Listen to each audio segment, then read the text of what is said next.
Assalamualaikum warahmatullahi wabarakatuh. Selamat datang kembali di podcast Paprika PAP Berretorika bersama saya Ainun. Pada podcast kali ini kita akan berbincang mengenai pelan-pelan belajar mencari tujuan. Wah, topiknya menarik sekali untuk para mahasiswa tentunya, bersama narasumber yang sangat menarik, yaitu karena memiliki banyak pengalaman di berbagai bidang usaha atau berbagai bidang lainnya. Langsung saja tanpa berlama-lama lagi, kita kenalan dengan narasumbernya, yaitu ada Mas Agung Dwi Yunawan. Selamat siang, Mas Agung. Selamat siang, Mbak. Ya, Apa terima kabar? kasih Mbak Ainun. Ya, Terima kasih kembali ya, bagaimana? Ya, waktunya. Boleh Mas untuk memperkenalkan diri dulu kepada para mahasiswa pendidikan administrasi perkantoran. baik. Terima kasih Mbak Ainun Ningrum. Terima kasih juga satu kehormatan saya diundang di podcast PAP Berita. Apa kabar teman-teman PAP? Semoga selalu dalam lindungan Allah Subhanahu wa Ta'ala. Amin. Assalamualaikum warahmatullahi wabarakatuh. Perkenalkan, nama saya Agung Yunawan. Ya, saya lahir di kota Pacitan, 26 Juli 1986. Lalu lulus dari PAP 2012. 2012, saya angkatan 2004 dan 2005. Jadi saya punya dua angkatan. Terus mungkin karir, sekarang saya sebagai business owner di 3 bidang usaha, yaitu ada teman-teman ada creative base, dan juga ada teman-teman Indonesia. Mungkin perkenalan itu aja, nanti kita sambung materi aja, atau langsung kita ngobrol aja, kira-kira nanti teman-teman gimana, creative base itu gimana, monggo nanti ditanyakan aja. Ya, baik, Kak. Keren banget karena pengalaman usahanya sudah lumayan berpengalaman ya. Mungkin karena topik kita pada kali ini tentang belajar mencari tujuan ya, Mas. Saat kita di dunia perkuliahan atau saat setelah kita lulus kuliah, kadang kita kebingungan dalam mencari tujuan, sering bertanya-tanya pada diri sendiri, apa sih sebenarnya tujuan kita? Apa yang ingin kita tuju? Mungkin Mas Agung dulu sempat merasa seperti itu. Nah, menurut Mas Agung nih, dalam meraih tujuan tersebut, apa sih yang menurut Mas Agung penting? Usaha, waktu, pengalaman, atau keyakinan? Atau semuanya berjalan seiringan? Bagaimana nih, Mas? Iya, jadi itu jadi problem ya untuk semua mahasiswa ya. Apalagi yang sudah mau lulus, sudah mau menginjak karir, pasti bingung kita nanti keluar mau gimana, mau kerja sebagai karyawan atau profesional atau menjadi bisnis. Apa ya? Mulai dari kuliah harusnya kita sudah tahu, karena kadang-kadang kan nggak tahu kan, yang namanya kuliah cuma disuruh orang tua atau mungkin ikut teman, akhirnya waktu mau lulus bingung. Itu jadi nggak tahu bakatnya apa, passionnya apa, terus dia nyamannya di mana, itu biasanya nggak tahu gitu. Kalau saran saya mulai sekarang, teman-teman, oke, jadi mulailah belajar memahami diri kalian sendiri aja. Apa sih? Saya itu siapa sih ini? Terus tugas saya itu sebenarnya apa saat ini?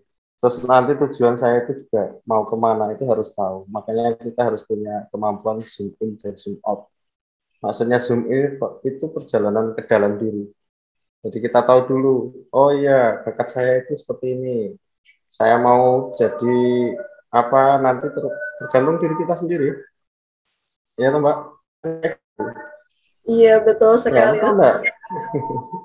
Itu Betul. jadi begini, uh, cari tahu dulu siapa kamu, terus kamu itu mau jadi apa. Itu pasti udah ada, cita-cita itu udah ada. Cuman belum jelas aja. Jadi harus tahu dulu, oh saya pengen jadi karyawan, misal, saya pengen jadi dosen, itu pasti kan ada caranya kan gitu. Terus pengen jadi wirausaha itu udah beda lagi caranya. Kalau belajarnya di kampus, ya jangan pernah berpikir untuk jadi bisnis owner atau investor, nggak nyambung kan gitu. Betul. Kalau pengen jadi bisnis owner, belajarnya ya di luar kampus, pengusaha dengan teman-teman yang usaha, itu belajarnya di situ. Itu itu kemampuan kita untuk zoom in. Kemudian ada kemampuan lagi yang namanya zoom out. Zoom out itu apa? Kita harus bisa memandang masa depan kita dari jauh. Misal kayak melihat Google Map itu loh. Nah, hidup itu cuma sekedar titik-titik. Andaikan kita bisa merangkai titik-titiknya, maka kamu akan mencapai tujuannya. Itu mau jadi dosen, caranya gimana? Pasti ada titik-titiknya. Makanya belajar zoom out seperti Google Map. Kita lihat dari jauh. Oh, diri kita posisinya di sini. Sebagai mahasiswa, saya pengen jadi dosen. Oh, kalau dosen, value kita yang dinaikkan apa?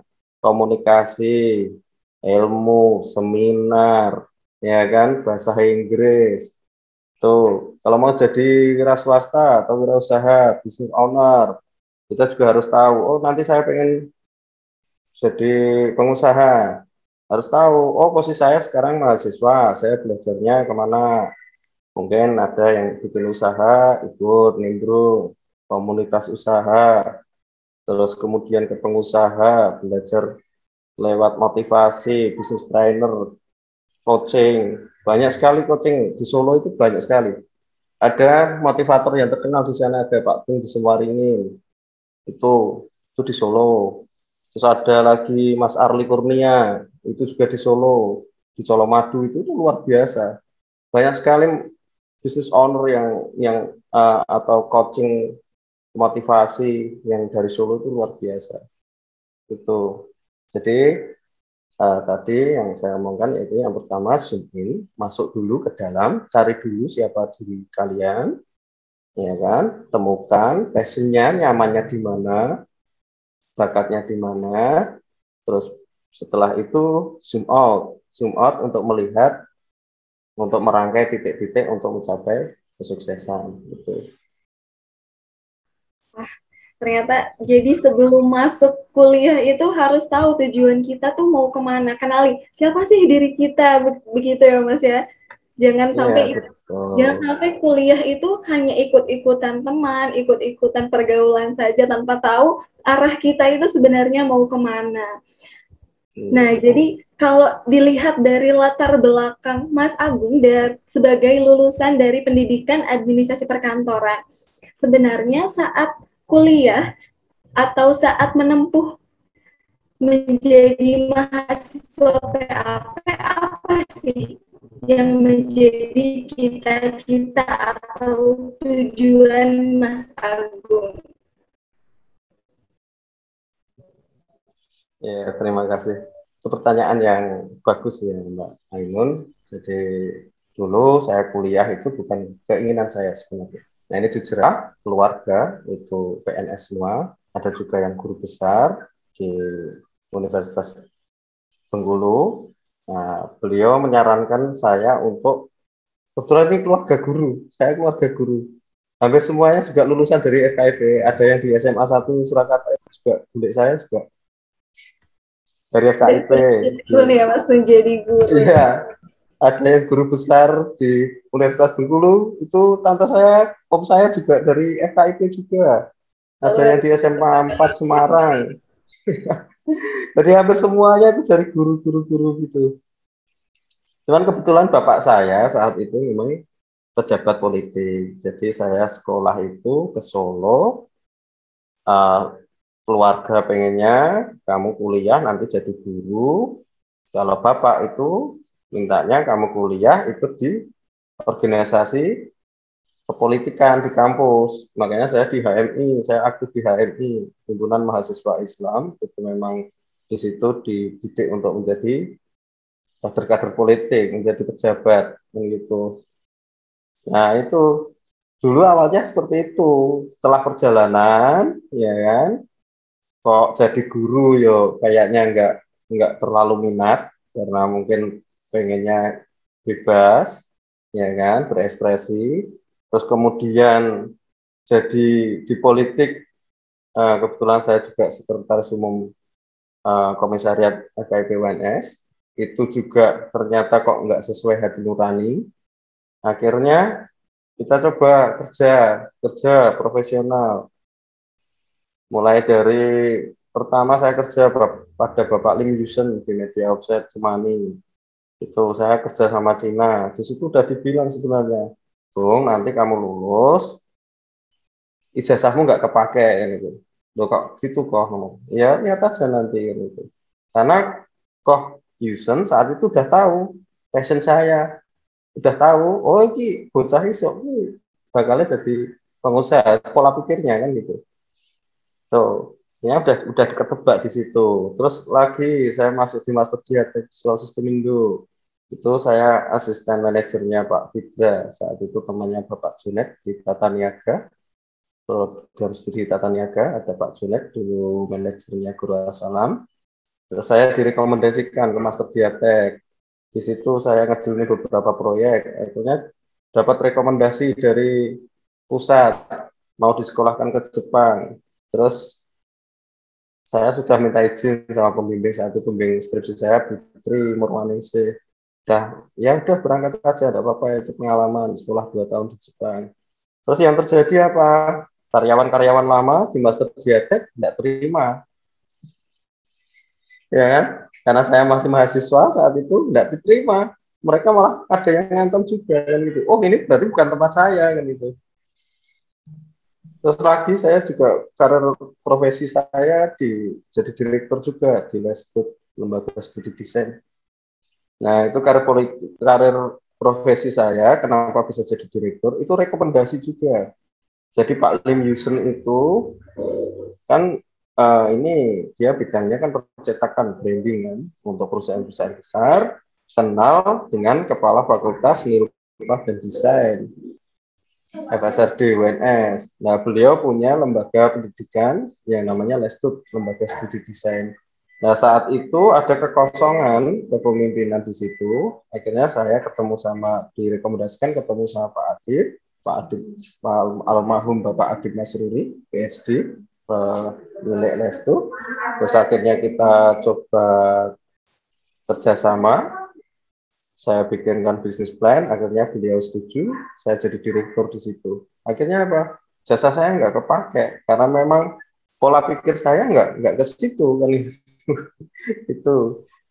Tuh. Nah, itu tadi yang bisa saya sampaikan kayak gitu, Mbak. Wah, pengalamannya banyak sekali dari mulai yang tadinya turun-temurun dari keluarganya Mas Agung menjadi guru, kemudian politikus, dan akhirnya pada intinya Iya, yakin dengan betul. apa yang ingin dijalankan. Nah, untuk Mas Agung, apakah pernah saat menjadi wirausaha, waduh, tapi saya merasa bosan gitu menjadi wirausaha, jadi Mas Agung pengen pindah lagi nih ke politik lagi, pernah tidak Mas merasa seperti itu? Alhamdulillah tidak, karena kita sudah nyaman. Sebenarnya kan kita punya ini kan, ada pemikiran besar di situ kan. Ada satu keyakinan tersendiri kenapa harus mengambil jalan untuk menjadi wira swasta atau pengusaha. Bagi saya, usaha itu sebagian dari ibadah. Jadi ketika kita bisa membuat lapangan pekerjaan, ya kan, itu menjadikan orang lain makmur kan gitu. Nah, itu di situ. Jadi landasan saya di situ. Sebenarnya usaha itu salah satu ibadah saya. Harus ada ibadah yang benar-benar konkret kan gitu. Makanya ketika ada masalah atau ada kegagalan atau ada tantangan apapun, kita tetap stay di situ dan nyaman di situ karena ada yang kita perjuangkan. Saya pernah mengutip ini, ada cerita juga dari pengusaha besar itu. Kalau kamu pengen jadi orang besar, berpikirlah besar dan ambillah tanggung jawab yang besar, maka Tuhan akan kasih kamu kekuatan yang besar. Itu selalu tak pegang. Dan itu alhamdulillah sampai saat ini ternyata saya ambil sesuatu yang besar dan Tuhan betul-betul membantu saya untuk memberi kekuatan pada saya itu. Mas Agung ini kan tetap teguh dengan tujuan yang sudah ditetapkan, yaitu menjadi seorang wirausaha. Nah, apa sih yang menyebabkan Mas Agung tetap teguh pada tujuan menjadi wirausaha tersebut? Ya tujuannya itu tadi. Yang pertama ibadah tadi. Yang kedua memang passion. Passion itu apa tuh? Kenyamanan. Nyaman dulu ya, Mungkin Mas. nyaman. Jadi ketika kita jadi pengusaha itu kayak ditantang gitu loh. Misal kita bikin usaha apa? Kemarin kita bikin facial waktu pandemi. Kita bisa go nasional produk kita bisa sampai 20 orang tenaga kerja kita. Padahal waktu itu kan ekonomi down, kita malah naik surplus. Itu kan tantangan. Jadi benar-benar tantangan buat pengusaha. Gimana caranya bisa keluar? Makanya di situ kan kita selalu belajar problem solving, ya kan? Selalu ada masalah. Itu yang membuat kita itu nyaman karena kita selalu berubah dan terus bergerak. Terus akhirnya kita kan bisa mendistrupsi kan. Ini corona kan gitu. Corona tidak boleh gini. Saat itu saya padahal dapat project dari KPU itu 130 juta untuk pemilihan bupati Pacitan. Cancel, oke. Pernikahan di cancel, oke lah kan itu. Akhirnya gimana solusinya? Mungkin nggak kepikir semua. Waktu itu saya coba bikin ini apa facial penutup muka dari nikah itu. Tak bagikan itu ke puskesmas, rumah sakit di Pacitan. Tuh, ada 5 puskesmas dan 1 rumah sakit daerah itu sudah bantu. Akhirnya apa? Ini menggiring opini publik, ya kan? Sampai didengar Bapak Bupati. Saya tahunya dari mana? Saya diapresiasi itu malah justru dari teman-teman pengusaha di Solo. Dari grup WA-nya Pak Bupati saat itu Pak Indertato. Mas, jenengan dapat apresiasi dari Pak Bupati karena sudah memproduksi itu dan diperbantukan ke petugas medis dengan harapan saat itu pandemi segera selesai dan bisnis kita segera jalan lagi kan gitu. Nah dari Pak Bupati itu akhirnya beliau ini jadi mewajibkan untuk pedagang yang di pasar harus pakai face shield. Nah, baru saat itu semua orang berdiam-diam ke rumah saya minta akhirnya jadi usaha dan alhamdulillah reseller kita se-Indonesia saat itu karena target produksi kita 20.000 piece dalam waktu 1 bulan. Nah, itu kan bisnis yang kita bisa mendistrupsi. Jadi ada masalah, itu jadi bisnis yang alhamdulillah saat itu membuat banyak orang, bahkan di tempat saya penyanyi-penyanyi atau pemain musik, itu malah pada ikut kerja di tempat saya. Karena memang saat itu mereka tidak dapat kerja, dan mereka mau makan apa. Itu alhamdulillah seperti itu. Iya, jadi di saat-saat tertentu harus bisa mencari peluang ya, peluang dan strategi yang tepat dalam menjalankan suatu usaha. Betul begitu, Mas Agung? Sebenarnya bukan cuma peluang sih, setiap ada masalah itu selalu ada ide bisnis. Jadi apabila kita welcome pada sesuatu masalah, misal seperti ini, masalah saat ini apa, gitu. Pasti kita nanti akan temukan kok. Kita bisa temukan dengan problem solving, dengan belajar kita selalu belajar ini apa, problem solving. Jadi di situ kan misal masalahnya apa? Sekarang apa masalah? Masalah nasional atau masalah di kampus? Coba saya tanya, dan dengan ada nggak masalah di kampus apa yang jadi masalah? Mungkin kalau untuk masalah yang di Indonesia sendiri, ya Mas? Ya. Apa nih ya Mas ya? Terima kasih. Atau jenengan sendiri ada punya masalah apa? Bisa nggak itu nanti ditarik jadi bisnis? Bisa sih Mas. Mungkin kalau untuk dari masalah diri saya sendiri, mungkin kadang saya kesulitan atau keribetan dalam mengatur waktu atau dan lain sebagainya. Mungkin dari situ juga mungkin bisa ya Mas, kalau Bisa, menimbulkan ide-ide baru gitu. iya. Berarti karena kesibukannya Mbak Ainun sampai tidak bisa mengatur waktu. Berarti jenengan butuh asisten. Kalau jenengan itu artis, berarti sampean butuh manajer. Ada yang mengatur waktu sampean. Itu jadi bisnis atau lapangan pekerjaan lagi loh. Ya ternyata mahasiswa yang aktif di kampus atau mungkin punya karir juga di luar dengan di podcast dan sebagainya, waktunya banyak dan harus diatur, maka kemudian bisa minta teman untuk mengaturkan jadwal, jadi asisten engineer atau bisa jadi manajer engineer, otomatis engineer membuka lapangan pekerjaan baru, ya kan? Setiap ada masalah selalu ada ide bisnis dan Ada setiap ada, solusi. iya, ada solusi. Ketika kita ketemu solusinya, itu jadi bisnis, itu loh. Makanya cara berpikirnya agak beda dengan di kampus karena pelajaran seperti ini nggak ada di kampus. Itu pasti ada bisnis. Gitu. Selalu ada peluang dan selalu ada jalan. Wah, keren banget nih Mas Agung. Nah, menurut Mas Agung, Iya, dengan iya. banyak Terima memiliki kasih. pengalaman dan pencapaian yang sudah Mas Agung tuju, sekarang apakah Mas Agung sudah merasa berhasil dengan semua yang sudah dicapai oleh Mas Agung? Ya sebenarnya alhamdulillah ya sudah bersyukur sudah sampai di sini, udah bisa bermanfaat buat orang lain. Kita udah bisa jadi infrastruktur rezeki, jadi penyalur rezekinya Tuhan ke karyawan dan keluarganya. Alhamdulillah. Tapi itu bukan tujuan, itu hanya jalan. Karena tadi sudah tak landasi di depan, ini adalah jalan ibadah saya, kan gitu. Biarkan nanti ini menjadi amal jariah saya. Jadi tidak ada titik kesuksesan. Apabila kita sudah sampai titik, maka kita akan mencari titik yang lain. Itu saya seperti itu. Betul sekali, Mas. Oh, yeah. Mas Agung, tak terasa ternyata kita sudah berapa menit? 30 menit kita berbincang ya, Mas. Sudah sampai di penghujung waktu ternyata. Mungkin Yeah. dari Mas Agung boleh nih terakhir memberikan closing statement bagi mahasiswa PAP yang sedang menonton podcast ini, Mas. Mungkin dalam meraih tujuan atau dalam tips berwirausahanya Mas Agung.